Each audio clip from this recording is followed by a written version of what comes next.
So today I'm gonna talk about a serious topic which is anxiety.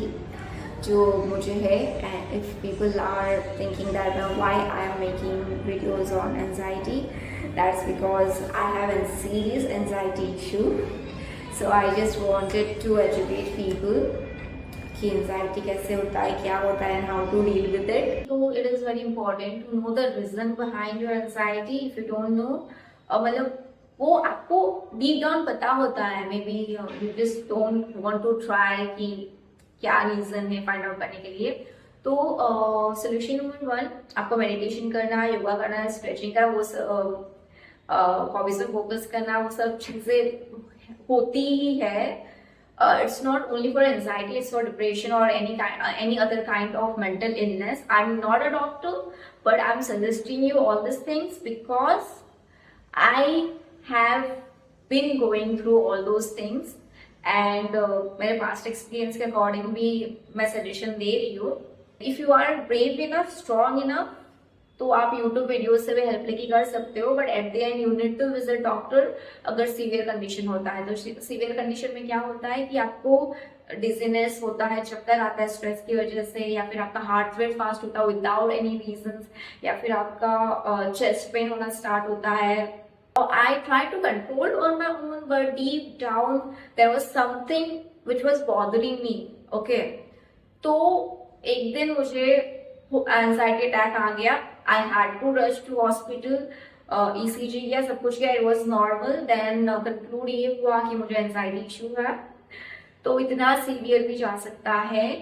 It's not like कि मुझे पता ही था मुझे एंजाइटी इशू है, मुझे स्टार्टिंग से पता था. I used to do exercise, meditation, everything whenever I used to get time, but वो करने से ये फायदा नहीं होता if you are not strong enough और determinate enough to handle yourself. मुझे एज आई सेड मुझे एंजाइटी स्टार्टिंग से ही था, तो कॉलेज में भी बड़ा इंक्रीज हुआ.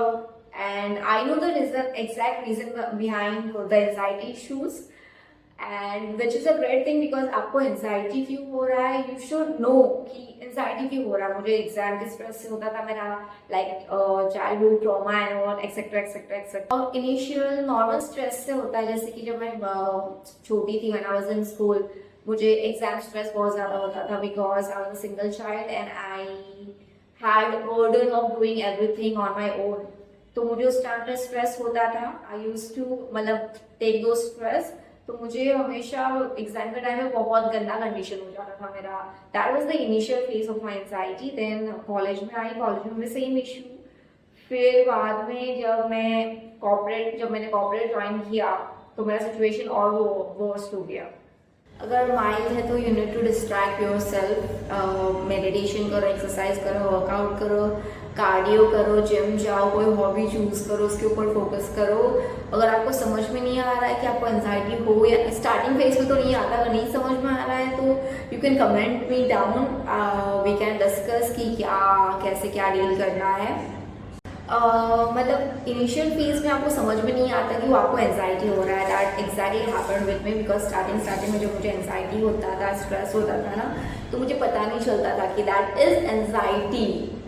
मैं इग्नोर करती थी कि आई यूज्ड टू थिंक कि यार ऐसा तो सबको प्रेशराइज फील होता है, ऐसे तो सबको स्ट्रेस फील होता है, तो नॉर्मल होगा.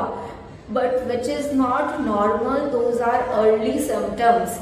अगर आपने उसको तरी क्योर नहीं किया ना तो बहुत ज़्यादा वर्स्ट हो सकता है. आई एम नॉट सेइंग कि ये सब चीज़ें नॉर्मल है या फिर सबको थोड़ा सा स्ट्रेस होता है डॉक्टर के पास जाना चाहिए.